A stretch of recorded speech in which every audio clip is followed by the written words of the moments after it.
Temos convidado especial. Elisa, conta pra gente. Bom dia, doutor. Exatamente. Bom dia, Elisa. Tudo bem? Bem-vindo. Fernando Gomes, nosso convidado especial hoje aqui no Novo Dia, Carol, é aquele momento em que a gente vai poder tirar as dúvidas de quem está assistindo ao Novo Dia, dúvidas relacionadas à saúde, medos, inseguranças. São palavras que têm feito bastante parte das pessoas nessa época, né, doutor? Sem sombra de dúvida. É um momento muito delicado, muito diferente de tudo que a gente já viveu antes. A gente está voltando para um processo do que a gente considera o novo normal, porque o novo normal é agora. Então, mais do que nunca, as pessoas estão com a sua saúde mental em xeque, além de toda essa preocupação que a gente tem com a questão biológica do coronavírus. Eu quero reforçar que você pode participar aqui com a gente usando a hashtag correspondente médico. Você tem alguma dúvida relacionada, de repente, alguém que está ali no grupo de risco tem alguma dúvida em relação ao novo coronavírus ou questões emocionais de isolamento com tantas pessoas dentro de casa isoladas, é também uma questão que você pode mandar. Faça sua publicação e marque a hashtag correspondente médico, que eu já estou aqui de olho em tudo que está chegando. Muito bem, doutor Fernando, hoje começa a fase 2 de flexibilização em São Paulo, que são aquelas etapas de aos poucos começar a liberar a movimentação nas ruas. Temos aqui até algumas imagens a respeito do movimento pela cidade. Com que assunto eu quero abrir essa nossa conversa, doutor? As pessoas ficaram muito tempo, estão, na verdade, há muito tempo isoladas e, de repente, começa a chegar a informação de agora, de repente, eu vou sair do meu estilo home office e vou voltar para o trabalho, vou voltar para o escritório. E chegam os medos, as inseguranças de voltar a ter esse contato com as pessoas. Então, qual que é a melhor maneira de lidar com isso para que a pessoa não sofra tanto com aquele medo e a insegurança de pegar a doença? Quando a gente fala de saúde mental, a gente entende que o próprio isolamento, que foi uma medida não farmacológica para controlar o vírus, ele tem um lado bom, tem um lado positivo, que faz com que a gente tenha esse controle, mas tem um lado muito preocupante, porque ele coloca em evidência a saúde mental, muitas vezes em xeque. O que eu quero dizer com isso? A ansiedade aumentou, a depressão aumentou, insônia, as pessoas passaram a ter um comportamento de compulsão alimentar, ou comer de menos, ou comer de mais. Então, isso foi um primeiro momento.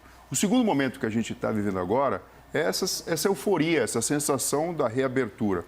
E é lógico que as pessoas imaginam que tocou uma sirene e podem sair livremente para a rua. Liberou geral, agora viver novamente. Isso, e a realidade não é essa, né? A realidade é que a gente vai voltar, mas com responsabilidade. Então, um novo momento de adaptação, ele precisa acontecer. Então, quando a gente vê muitas pessoas indo ao shopping, ou agora muitas pessoas estão voltando ao seu trabalho, a gente percebe essa movimentação. Mas a gente não imagina que muitas pessoas também estão em casa antes de sair ou até mesmo saindo com muito medo. Então, outras doenças, como, por exemplo, relacionadas à própria ansiedade, agorafobia, medo de ficar em público, surgiu até um novo nome, né? Coronafobia, que é aquele medo muito grande de contrair o próprio vírus. Então, assim, existe um universo silencioso, um universo invisível que coabita na mente das pessoas. E é justamente sobre isso que a gente precisa cuidar. Seguimos aqui com o nosso convidado especial, Fernando Gomes. Ainda em cima dessa fobia, Fernando, como é que as pessoas fazem para lidar com os diferentes comportamentos nas ruas? Eu me refiro a quê? Por exemplo, eu estou tomando todos os cuidados e tudo mais, mas o meu colega encosta nas pessoas, abraça, o outro não usa máscara. Você acaba tendo uma questão social com os outros, que é o que é o correto e o que é errado? Porque as pessoas, algumas lidam com mais seriedade, outras com menos. Então, quando a gente vai estudar neuropsicologia, neurociência e até a própria questão de se responder a uma ordem ou a uma solicitação da autoridade, existem alguns critérios que já foram observados. Então, por exemplo, se eu tenho uma ordem e uma autoridade próxima, a tendência de um indivíduo obedecer essa ordem, essa determinação, acaba sendo muito maior. Portanto, o papel da fiscalização, não algo ostensivo, mas algo que faça parte, porque a gente precisa sair com consciência. Porque não adianta nada, uma pessoa coloca a máscara, a outra não, um não encosta nas coisas, o outro já é aquela pessoa que não tem os cuidados de higiene básicos. Então, assim, nós estamos agora numa próxima etapa. Se numa primeira conversa a ideia era não saia de casa, exceto se for extremamente necessário, a conversa agora é outra. Se você for sair de casa porque vai retornar ao trabalho ou porque já é permitido, vamos obedecer às determinações. E mais do que obedecer, porque obedecer parece ordem, né? A gente precisa lidar dessa forma, senão não vai funcionar. Porque qualquer medida agora, gente, é só fazer conta. 2, 3 semanas, isso provavelmente vai impactar no número de mais pacientes com coronavírus, mais casos de complicação, maior taxa de ocupação em leitos de hospital e de UTI. Então, depende da gente, depende do nosso comportamento atual. Participe da nossa conversa com a hashtag correspondente médico. Faça a sua pergunta, que eu estou ligada aqui em tudo que está chegando e já repasso ao doutor Fernando. Eu comentei a respeito de São Paulo, né, dessas mudanças nas etapas de flexibilização, mas agora eu quero trazer imagens do Rio de Janeiro. Porque o que acontece? Rio de Janeiro é uma cidade maravilhosa, às vezes o céu está azul, aquela coisa linda, e as pessoas já pensam, vamos à praia, vamos para a areia. Só que não pode, de acordo com as determinações do próprio governo do estado e também da prefeitura. Aqui o que a gente tem? Imagens da fiscalização pedindo para que as pessoas saiam da beira da praia e que não fiquem, né? A polícia pediu que eles se retirassem, logo depois os policiais foram embora. Quero falar a respeito de limite emocional, porque quando a gente observa essas imagens, a gente pode pensar que está no desejo de quase todo mundo poder ter a liberdade de volta, né? A liberdade de ir e vir sem achar que você está se infectando ou infectando alguém. Mas não pode. Então, como lidar com esse limite? As pessoas estão já esgotadas dessa quarentena, desse isolamento, Fernando? Estão. E qual que é o grande desafio? A gente sempre lidou muito com a questão da inteligência emocional. Então, eu topo uma restrição, uma situação de desconforto, como, por exemplo, ficar dentro de casa, mesmo querendo sair, porque lá na frente eu vou ter uma recompensa por isso. Qual que é o grande detalhe, o grande desafio que as pessoas não estão entendendo? Não existe essa certeza, por enquanto. Então, assim, para a gente resolver esse problema, só lidar com a inteligência emocional não será suficiente. É necessário um amadurecimento de toda a população. Isso é bom, isso é o lado que faz com que a gente desenvolva outros tipos de inteligência ainda mais, como a inteligência intrapessoal, que é essa habilidade que a gente tem de se conhecer, o que realmente faz bem para mim. Então, eu preciso ir à praia tomar sol para me sentir feliz? Ok, tem normas para isso. Tem um momento certo, tem a situação adequada que justamente os órgãos, as autoridades vão fazer a comunicação adequada. Outro tipo de inteligência, inteligência existencial, que justamente essa comunicação que a gente tem com a força criativa do universo, com a energia da natureza, com o significado da nossa vida. Então, se a gente ficar olhando só para a parte emocional, do tipo, olha, eu fiz meu direito, eu fiz tudo direitinho aqui, cumpri meu dever, agora eu quero meu direito. Não vai funcionar, gente. E aí a gente acaba ficando com essa angústia, essa ansiedade muito maior do que o normal. E a pergunta que eu lhe faço é, existe uma tendência de, a partir do momento que alguém te diz, não pode fazer isso, de repente o ser humano quer fazer. Então, só porque alguém está dizendo que não pode ir à praia. Então, nossa, eu nunca quis ir tanto à praia como agora. Existe essa tendência da nossa cabeça a querer muito aquilo só porque alguém disse que não pode? Existe. Isso acaba sendo um comportamento irreverente que muitas vezes você acaba exteriorizando para dizer que você tem o seu livre-arbítrio. O ser humano gosta, o cérebro humano adora fazer escolhas. Então, se você dá a opção de escolha, ele se sente mais tranquilo. E muitas vezes isso acaba não sendo a coisa mais inteligente agora. Então, acho que assim, muito mais do que entender, pessoal, que isso são ordens, são determinações, isso é uma necessidade de coletivamente termos esse tipo de comportamento para a própria saúde de todos. Aquele proibido que parece que dá mais vontade ainda, né? Isso. Tente cuidar. Carol tem uma pergunta, é isso? Chega mais para a nossa consulta médica. Na verdade, eu tenho pergunta e também quem está acompanhando a nossa programação. Muitas perguntas, doutor, pela nossa hashtag correspondente médico. E essa é a nossa ideia, que você participe também, que você faça essa interação. Muita gente elogiando a sua participação aqui com a gente. Então, mais uma vez, bem-vindo, doutor. E aqui um destaque que o Edmilson da Silva traz através da nossa hashtag, que ele fala, minha filha está na quarentena e a avó dela também. Elas podem se abraçar e aí a gente entra naquele ponto da ausência desse contato íntimo, do abraço, a falta do beijo. Como é que fica também trabalhar com isso do ponto de vista psicológico? Então, olha só, Carol, o que acontece? O contato físico, a proximidade física, dá pra gente algo que só a proximidade pode trazer, que é acionar o sistema olfativo. O olfato, ele faz com que eu consiga ter informações, até mesmo inconscientes, que são extremamente importantes para a nossa vida de relação. Existe liberação de ocitocina, aquela sensação boa de prazer e pertencimento.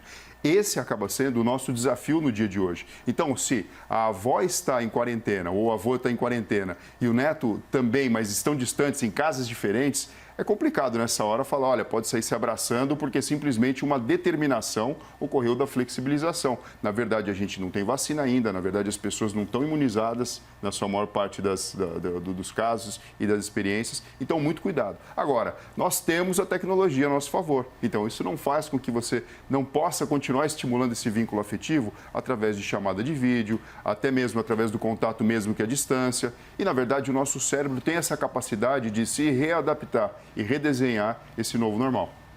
Temos mais uma pergunta aqui pela nossa hashtag correspondente médico e eu lhes peço uma gentileza, coloque qual que é a sua cidade, qual que é seu estado, que é muito bom saber geograficamente de onde você está falando aqui com a gente. O Daniel, doutor, está perguntando, posso caminhar em lugares ao ar livre, onde tem muitas árvores e pouca circulação de pessoas? E eu até trago essa pergunta dele para um questionamento. Libera-se muito shoppings, libera-se muito, né? Estou dizendo de uns dias para cá. Libera o shopping, mas não libera os parques. E as pessoas ficam pensando, puxa vida, mas se um ambiente fechado, onde está todo mundo reunido, libera, por que não ao ar livre? Não seria ao ar livre um lugar mais seguro para circular? Então, essa é a pergunta do Daniel, se ele pode caminhar ao ar livre. Olha só, Daniel, você pode, você deve, né? Tudo tem uma questão de organização, mas assim, a saúde mental, ela está totalmente relacionada com a prática de atividade física regular, de exercício físico. E quando você tem contato com a natureza numa situação aberta, numa situação livre, veja, mesmo colocando a máscara, mesmo mantendo a distância de outras pessoas que estejam passando, você permite que os raios solares tenham contato com a sua pele, que essa iluminação tenha contato com o seu cérebro através da retina, através dos olhos. Isso faz com que a gente estimule o cérebro de uma forma diferente. Muitos neurotransmissores são liberados e isso favorece que o nosso equilíbrio emocional ele seja alcançado. Então, faz parte do processo, sem sombra de dúvida. E ainda nessa pergunta do Daniel, o que acontece emocionalmente com a gente quando a gente está caminhando num parque, aí sente o cheiro da árvore, aquele cheiro de natureza, de liberdade, aquela sensação de estar livre na rua. O que acontece com o nosso cérebro, doutor? Então, o sistema olfativo, ele entra de uma forma tão direta dentro do cérebro que aciona uma parte relacionada com o prazer, e eu falo aqui o nome, área septal, e uma outra parte chamada uncus, que tem relação com a memória. Tanto a memória emocional como a memória para fatos. Então, quando você tem esse contato, essa volta com essa possibilidade de tocar na natureza, mesmo que seja não tocar, não é encostar, tocar com aquela experiência, você aciona um circuito cerebral de prazer dentro da sua cabeça, sem sombra de dúvida, e traz para você uma situação de pertencimento. Então, assim, é muito benéfico isso. Isso tem a ver com a inteligência existencial, isso tem a ver com a inteligência naturalista. E tudo isso traz para a gente o equilíbrio que a gente precisa para lidar com essa nova situação de um comportamento diferente, de uma maior quantidade de vezes que a gente vai lavar a mão, um certo distanciamento das pessoas, a utilização de máscara, enfim, de voltar para esse novo normal de uma forma eficiente. Interessante esse acesso à memória, por isso que às vezes a gente sente o cheiro e pensa, ai, que cheiro da infância, ai, que cheiro da minha avó. É isso, então, de estar na natureza e ter esses estímulos. Exatamente, exatamente. E a natureza, ela traz para a gente uma equivalência muito boa, que é a nossa correlação com o mundo físico. Porque a gente tem um lado, sem sombra de dúvida, animal, e a gente tem o córtex pré-frontal que dá para a gente a inteligência. A hora que eu trago esse contato para a natureza, eu equilibro essas energias em camadas diferentes que existem dentro do próprio encéfalo. Interessantíssimo, hein? Quer participar também aqui da nossa conversa? Mande pela hashtag correspondente médico. Carol, a gente vai caçando aqui juntas, então, hein? Tem mais uma aqui, que vão Elisa. chegando. Tem? Uma muito boa, voltada para os pequenos, para as crianças, para os bebês. É o caso aqui do Hiller Alexandre. Ele fala o seguinte, ele tem um filho de 3 anos, mas que fica com receio de sair, mas está percebendo que a criança está muito ansiosa. E aí, doutor, pergunta se é normal. Como que a gente pode lidar com os pequenos? Porque a gente entende o que está acontecendo e mesmo assim ficamos ansiosos. Como é que a gente faz com as crianças, doutor? Bom, a criança, ela responde muito ao que o adulto que está tomando conta dela, os pais, enfim, quem está de fato próximo dela, acaba lidando com a situação. Então, se você tem adultos que são extremamente ansiosos, isso tem até uma questão genética. Pais ansiosos, que têm a doença, a ansiedade mesmo, têm uma chance maior de ter filhos ansiosos. Então, a forma que a gente lida com as crianças, a gente acaba refletindo o comportamento que elas possam vir a adotar. Precisamos aproveitar esse momento para trazer para elas a possibilidade de tocar novamente no universo como era anteriormente. E sempre com muita calma, porque a criança ela manifesta essa ansiedade de formas diferentes. Então, ela pode ficar muito irritada, ela pode ficar mais chorona, ela pode ficar muito calada, muito quieta. Muitas crianças roendo unhas. Então, só de identificar isso e trazer esse convite para uma nova situação, respeitando o tempo, a gente já favorece que o equilíbrio emocional e o próprio desenvolvimento mental delas não seja cometido. Muito bem, tem muita mensagem chegando e muito legal saber que a gente pode contar com vocês, que vocês participam, mandam as mensagens. Eu quero ler aqui a do Luigi, doutor Fernando. Ele não disse de onde ele é, mas ele pergunta o seguinte. Primeiro, ele fala excelente quadro de poder receber o doutor Fernando. As pessoas gostam bastante do doutor Fernando, hein? Muito elogio chegando aqui para o senhor, muito bom. Poderia esclarecer, por favor, o que a OMS, Organização Mundial de Saúde, disse sobre a capacidade ou não de contágio de pessoas com Covid assintomáticas? Então, aquele assunto a respeito de tenho a doença, não tenho sintoma, posso transmitir ou não? Essa é uma dúvida de muita gente. Eu acho que assim, é bem simples a gente entender essa que gerou uma certa polêmica, né? Primeiro foi falado isso, depois foi voltado um pouquinho para trás, né, em termos de informação. Isso que foi falado tem relação com a carga viral. O que é carga viral? Você imagina um ambiente onde as pessoas estão doentes, com uma quantidade de vírus, quantidade mesmo de vírus muito grande. E essa pessoa espirra, essa pessoa tosse. E a gente sabe que o vírus ele pode ficar no ar cerca de 3 a 4 horas, depois que uma pessoa, então, elimina isso através de pequenas gotículas que saem da respiração, da fala, ou mesmo através desses reflexos que eu falei, da tosse e do espirro. Então, uma pessoa assintomática que não tem essa manifestação natural de defesa do corpo, que é o espirro e a tosse, ela vai ter uma possibilidade de liberar essas gotículas com vírus muito menor. E se ainda por cima a gente colocar máscara, mesmo a máscara de tecido, em quem está assintomático e na outra pessoa que não está, a gente oferece uma barreira dupla de proteção. Então, sem sombra de dúvida, uma pessoa que está doente, clinicamente sintomática, que já passou por essa fase primeiro viral e depois tem a questão inflamatória, ela vai ter uma possibilidade muito maior de emitir vírus que possam contaminar outras pessoas. Mas basicamente é isso. Mas uma pessoa assintomática com vírus que tenha um contato próximo com o outro, um beijo ou tocar um instrumento que o outro venha a tocar na sequência, é meio intuitivo, é lógico que a doença pode passar. Assim como uma gripe, né? Algo assim como uma gripe. O grande lance a gente não precisa ficar na paranoia que a todo momento qualquer pessoa na rua é um potencial vilão que vai passar uma doença mortal. Temos Fernando, agora a participação da Carol, é isso? Doutor Fernando, Elisa, chamo vocês agora para um chamado de Fortaleza, na verdade. Ótimo. Vamos então juntos, porque a Alana Araújo tem informações para a gente. Por lá, o Hospital Geral começa hoje os testes para detectar a Covid-19 no modelo drive-thru. Alana, conta para a gente como é que isso vai funcionar, hein? Oi, Carol, bom dia a você e a todos que estão no estúdio, todos de casa que nos acompanham. Pois essa estrutura está sendo montada, olha só, aqui atrás de mim, vai começar a funcionar daqui a pouquinho. É o modelo drive-thru, que a pessoa não precisa descer do carro. Vai chegar aqui, tem um ponto específico, as pessoas precisam estar entre o 3º e 7º dia de sintomas leves a moderados. Tosse, febre, dor de cabeça, que são sintomas que podem ser de Covid-19 ou de uma outra gripe, de algum outro tipo de doença, né? Então as pessoas vão chegar aqui, vão informar tudo, precisa estar agendado e aí sim é coletado secreções através do suave, que é aquela haste flexível com algodões nas pontas, tanto na narina esquerda quanto direita. É um teste simples, rapidinho uma pessoa faz, depois vai embora, precisa ser agendado previamente através da internet e cerca de 5 dias depois sai o resultado. É bem diferente daquele teste em massa que a gente mostrou no começo do mês, aqui mesmo na CNN, que coleta a gotícula de sangue do dedo das pessoas. Esse teste, que era para fazer um estudo epidemiológico, aconteceu de forma aleatória, as pessoas eram sorteadas, que era justamente para identificar se teve alguma pessoa que teve Covid-19 e ficou assintomática, era para entender um pouco melhor a doença. Já nesse caso é diferente, as pessoas precisam estar sentindo alguns desses sintomas que eu acabei de mencionar. É justamente para confirmar se a pessoa está com Covid-19 ou outra doença. A gente vai acompanhar toda a movimentação durante aqui esse dia que vai começar hoje. É uma novidade por aqui para aumentar a quantidade, a testagem aqui em Fortaleza. Eu volto com vocês no estúdio. Então, a gente volta a conversar daqui a pouquinho. Alana, obrigada pelas informações. É isso, o modelo drive-thru de testes para a Covid-19, doutor Fernando, um modelo que vem sendo adotado em muitas cidades, em muitos estados. E é isso mesmo, o controle da pandemia passa necessariamente por uma maior testagem da população? Se a gente tem noção de número, a gente consegue dar a orientação mais certa do comportamento a ser adotado. Veja, a curto prazo isso não vai mudar nada. A gente precisa sair com máscara, precisamos ter o isolamento, distanciamento social, lavar a mão com frequência, a higiene continua a mesma.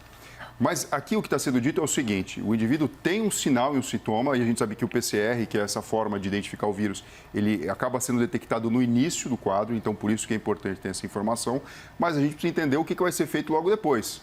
Você identificou que a pessoa tenha isso, ela mesmo sabendo disso, ela vai precisar entrar em isolamento porque é como se fosse um jogo, né? Ela não pode passar para outras pessoas. Não adianta nada a gente testar e o comportamento da pessoa e do indivíduo continuar exatamente o mesmo. A partir do momento que a gente tem os números na mão, isso fica muito mais simples e fica muito mais racional toda medida que a gente vem adotar de comportamento adequado para a situação. E de que maneira essas testagens podem ajudar o poder público, por exemplo, a se organizar em como lidar com a população? Por que é importante saber o número de infectados e até separar por tipos, homens, mulheres, idade? Isso é importante para a administração de uma doença? Isso é importante porque a gente entende que a via final, e por sorte, né, é o mínimo, não é a maior parte dos casos, mais de 80% acabam sendo oligossintomáticos ou assintomáticos, 20% vão precisar de alguma forma de um apoio hospitalar e 5% de terapia intensiva com respirador. Como a gente sabe que existe esse gargalo, esse funil,